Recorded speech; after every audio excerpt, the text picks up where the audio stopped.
আসসালামু আলাইকুম। প্রিয় আমার কলিজার বন্ধুরা, আশা করি সবাই ভালো আছেন।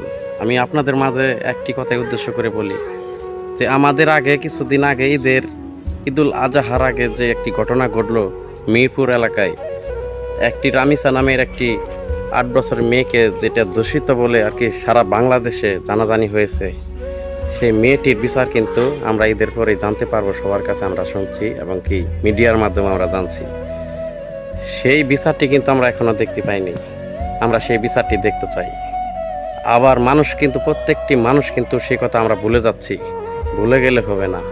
এরকম একটি বিচার চাই যে বাংলাদেশে প্রত্যেকটি কুলাঙ্গারের বাচ্চারা যাতে সতর্ক থাকে এবং কি ভালোভাবে চলতে পারে। প্রত্যেকটি শিশু নির্যাতন থেকে বাঁচতে পারে, যে আমি একটি স্বাধীন বাংলাদেশে আমি স্বাধীনভাবে যেন চলিতে পারি। সেই কথাটাই আপনাদেরকে জানিয়ে দিচ্ছি। কি দোষ করেছিল সে রামিসা নামের মেয়েটি, কি দোষ করেছিল মাগুরাই আসিয়া নামের মেয়েটি। এইরকম অনেক মেয়ের ইতিহাসই আছে, বললাম না? কিন্তু রামিসা হত্যার বিষয়টা মেনে নেওয়ার মতো না, যে ঘাড় থেকে মাথাটা আলাদা করা, এখান থেকে হাত পা আলাদা করা, ঘরের মধ্যে খণ্ড খণ্ড করে রেখে দেওয়া ছোট্ট একটি মেয়ের বিচার কিন্তু এখনো বাংলার মানুষ দেখতে পায়নি। এরকমভাবে যদি পুলিশে ধরে নিয়ে যদি হাজতে রেখে দেয়, তাহলে মানুষ কিন্তু ভয় পাবে না, আমিও ভয় পাবো না।